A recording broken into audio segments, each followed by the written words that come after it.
नमस्कार मित्रमैत्रिणींनो, तुकोबा स्पीक्सच्या माध्यमातून आपण जगद्गुरू तुकोबारायांचा जो विचार आहे, त्यांचं जे साहित्य आहे, हे वैश्विक पातळीवरील साहित्याशी चर्चात्मक अंगानं पुढे घेऊन जात आहोत. आणि त्याचाच एक भाग म्हणून आजचा हा अभंग आहे. आजचा अभंग म्हणजे सध्याची ही जी सिरीज आहे, ही सिरीज कशावर आहे तर ही प्रयत्नावर आहे. जगद्गुरू तुकोबाराय प्रयत्नांचं महत्त्व आपल्याला पटवून सांगतात. सध्या आपण कशा पद्धतीनं महाराजांनी विविध दृष्टांत देऊन किंवा त्यांच्या चिंतनातून आपल्याला कसं प्रयत्न महत्त्वाचे आहेत हे आपल्याला समजून सांगितलेलं आहे आणि त्याची आपण चर्चा करणार आहोत. तर आजचा जगद्गुरू तुकोबारायांचा अभंग असा आहे. ददी माझी लोणी जानती सकळ, ते काढी निराळी जाणे मंथन. अग्नि काष्टा माझी ऐसे जाणे जन, मथलिया विन कैसा जाळी. तुका मने मुख मळीन दर्पणी, उजळलिया वाचुनी कैसे भासे. जगद्गुरू तुकोबाराय या अभंगातून आपल्याला वेगवेगळे दृष्टांत देऊन समजून सांगतात की अरे बाबा, दधी माझी लोणी जाणे ती सकळ. सगळ्यांना माहिती आहे की दुधामध्ये लोणी आहे, पण पण पण पण पण ते काढे निराळे जाणे मंथन. ज्याला मंथन येतं, ज्याला घुसळण करता येतं दूध, तोच तो लोणी काढू शकतो. महाराज पुन्हा एक उदाहरण देतात. अग्नी काष्टा माझी ऐसे जाणे जन. सगळ्यांना माहिती आहे की लाकडापासून अग्नी प्रज्वलित होतो किंवा लाकूड आपण वापरलं तर त्यापासून आपण अग्नी प्राप्त करू शकतो. मथलिया विन कैसा जाळी. परंतु जोपर्यंत घासून तिथं आग आपण पेटवणार नाही तोपर्यंत ते पेटणार नाही. शेवटच्या चरणात महाराज सांगतात की तुका मने मुख मळीन दर्पणी.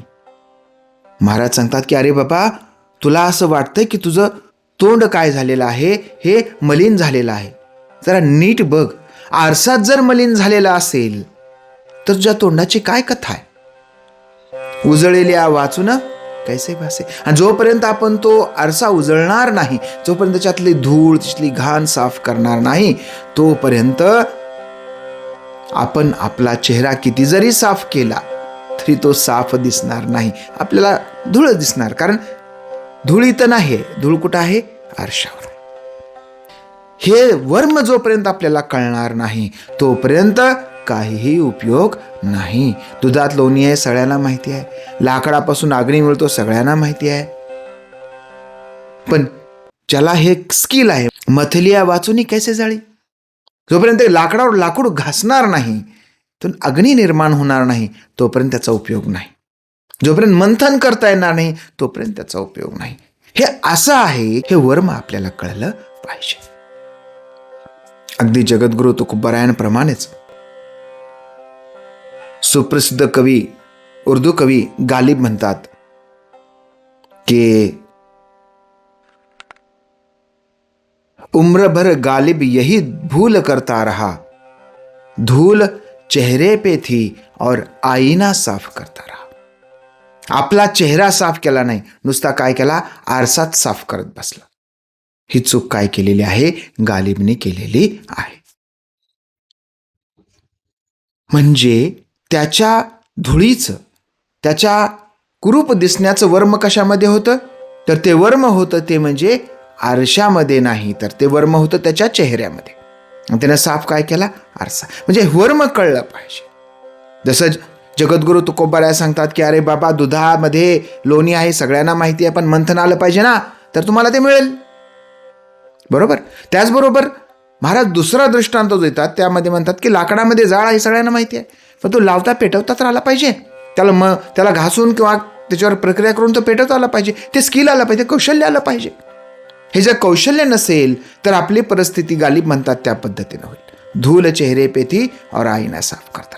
किती जरी आरसा पुसला तर काय उपयोग, आपला चेहरा साफ करणं महत्वाचं आहे. तसं महाराज सांगतात, किंबहुना महाराजांच्या अभंगाचं शेवटचं चरण जे आहे ते गालिबचाच शेर आहे. मुखमळी दर्पण.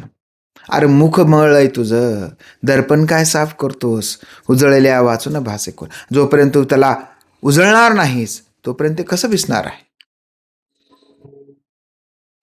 जोपर्यंत तू उजळणार नाहीस तुला ते कसं दिसणार आहे, तुला ते दिसणार नाही. रॉबर्ट फ्रॉस्ट यांची पण अशीच एक कविता आहे. त्या कवितेचं नाव आहे द रोड नॉट टेकन. निर्णय कसा प्रभावी होतो, आणि हा निर्णय हा वर्माच्या प्रचितीनंतरच येतो. वर्म जर कळलं नसेल, त्याच्यातलं जे मर्म आहे ते मर्म जर आपल्याला कळलं नाही, त्याच्यातला जो काही विशेष भाग आहे, त्याच्यामधलं जे काही मर्म आहे ते जर आपल्याला समजलं नाही, तर आपले निर्णय हे चुकीचे होतात. आणि मग रॉबर्ट फ्रॉस्ट यांनी कसा निर्णय घेतला आणि याचाने जगद्गुरू तुकोबारायांच्या अभंगाचा कसा संबंध आहे आपण जाणून घेऊया.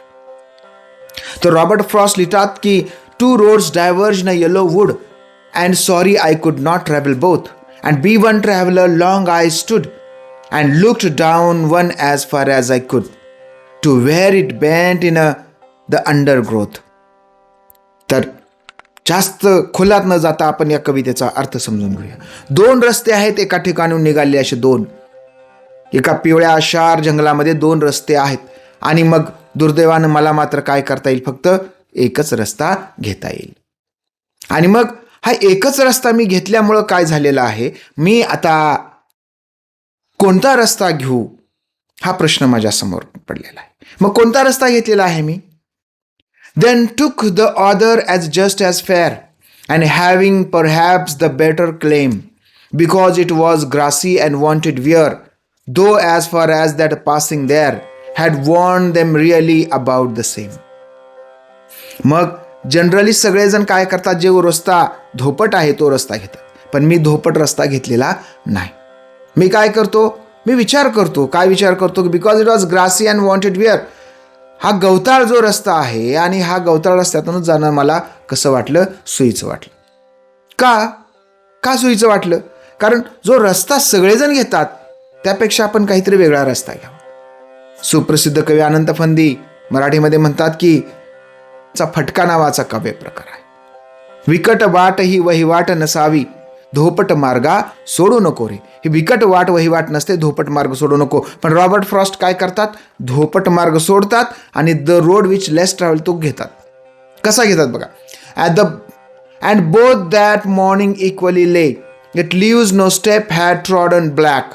ओ I kept the first for another day, yet knowing how way leads on the way, I doubt if I would ever come back. ते म्हणतात की हा एक रस्ता असा होता की हा घेतला काय, पण जो जास्त गेलेला रस्ता होता तुम्ही मागं ठेवला. म्हणजे नेक्स्ट टाइम जेव्हा मी येईन तेव्हा मी तो रस्ता घेणार आहे, पण मला माहीत नाही मी पुन्हा येईन का नाही. हा शेवटचा पॅराग्राफ फार महत्वाचा आहे.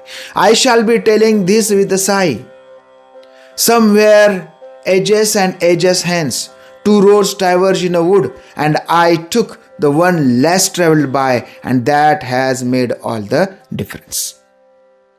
मग मी अगदी निश्वास सुस्कारा टाकून सांगतो की जो अनेक वर्ष न घेतलेला जो मार्ग आहे तो मार्ग मी घेणार आहे.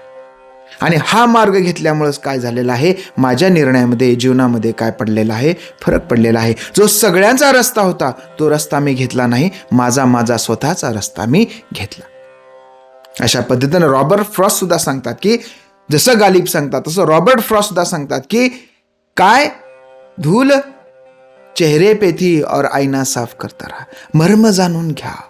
अग्नीमध्ये जाळ आहे, पण ते स्किल, ते कौशल्य कुठून मिळणार आहे? ते कौशल्य प्राप्त केलं पाहिजे. जसं रॉबर्ट फ्रॉस्टने निर्णय घेण्याचं कौशल्य प्राप्त केलं होतं आणि योग्य निर्णय योग्य वेळी घेतला, त्यामुळे त्यांच्या जीवनामध्ये बदल झाला. अगदी तसंच आपल्याला योग्य निर्णय घेण्यासाठी आपल्याला त्या गोष्टीमधलं वर्म माहिती असणं आवश्यक पाहिजे. त्याच्यामधला जो काही मूलभूत विषय आहे, त्याचा गाभा जो आहे तो आपल्याला माहीत असणं महत्त्वाचं आहे. अन्यथा काय होणार आहे, आपला मार्ग चुकणार आहे. तर जगद्गुरू तुकोबाराय आणि रॉबर्ट फ्रॉस्ट यांचा पूर्णपणे समान जरी संदेश नसला तरी त्याचा जो मूळ आहे की आपण मर्म समजून घेतलं पाहिजे, त्याचा अर्थ समजून घेतला पाहिजे, त्याचा गाभा समजून घेतला पाहिजे आणि मग निर्णय केला पाहिजे.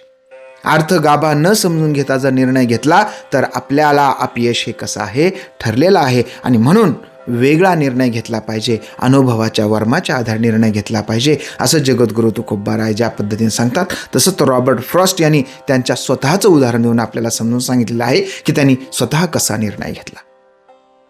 तर जगद्गुरू तुकोबाराय आणि रॉबर्ट फ्रॉस्ट यांच्या संदेशासोबत या ठिकाणी थांबूया. भेटूया पुढच्या पॉडकास्टमध्ये. तोपर्यंत जय जिजाऊ, जय शिवराय, रामकृष्ण हरी.